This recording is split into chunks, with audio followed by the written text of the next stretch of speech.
Hello viewers, আসসালামু আলাইকুম। স্বাগতম কিচেন কর্নার ইউটিউব চ্যানেলে। আজকে আমি দেখাবো অসম্ভব মজাদার দুটি ভর্তার রেসিপি।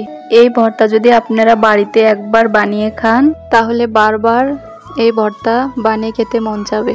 এখানে আমি আমার প্রয়োজন মতো তিল নিয়ে নিচ্ছি। আপনারা আপনাদের প্রয়োজন মতো তিল নিয়ে নেবেন। তিলগুলোকে আমি ভালোভাবে খোসা ছাড়িয়ে নিয়ে নিয়েছি। এই যে দেখতেই পাচ্ছেন তিলগুলা কত সুন্দর খোসা ছাড়ানো হয়ে গিয়েছে। এখানে আমি কড়াই গরম করে নিয়ে নিয়েছি, দিয়ে দিচ্ছি তিলগুলা। এখন তিলগুলাকে ভালোভাবে নেড়ে চেড়ে ভেজে নিয়ে নেব। এই যে দেখতেই পাচ্ছেন তিলগুলা লালচে করে ভেজে নিয়ে নিয়েছি। এখন কড়াইয়ে দিয়ে দিচ্ছি 6-7টি কাঁচামরিচ, একটি রসুন।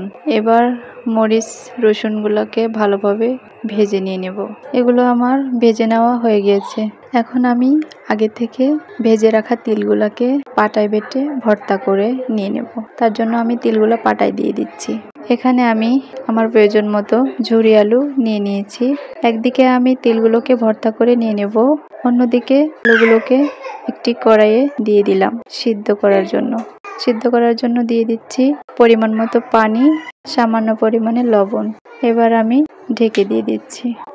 এখানে আমি 2 রকমের ভর্তার জন্য মরিচ এবং রসুন ভেজে নিয়ে নিয়েছি। তিলের ভর্তার জন্য দিয়ে দিচ্ছি মরিচ, রসুন, কাঁচা পেঁয়াজ কুচি একটি, লবণ দিয়ে ভর্তাটি বানিয়ে নিয়ে নিলাম। সব শেষে আমি কাঁচা পেঁয়াজ, সরিষার তেল দিয়ে ভর্তাটা মেখে নিয়ে নিলাম। একদিকে আমার তিলের ভর্তা বানানো হয়ে গিয়েছে, অন্যদিকে ঝুরি আলুগুলো আমার সিদ্ধ হয়ে গেছে। এখন আমি সিদ্ধ আলুর মধ্যে কড়াইয়ে পরিমাণ মতো তেল, একটি পেঁয়াজ কুচি দিয়ে ভালোভাবে আলুগুলোকে ভেজে নিয়ে নেব। এখন আমি আগে থেকে ভেজে রাখা মরিচ এবং রসুন এগুলোর সাথে মিশিয়ে নিয়ে নিচ্ছি। ভেজে রাখা আলুগুলোকে আমি একটি প্লেটে তুলে নিয়েছি।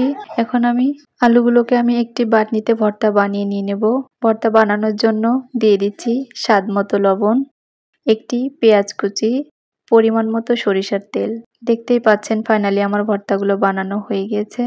এখন আমি ভর্তাগুলোকে একটি প্লেটে সার্ভ করে নিয়ে নিয়েছি। আশা করি আমার এই রেসিপিটি আপনাদের কাছে ভালো লেগেছে।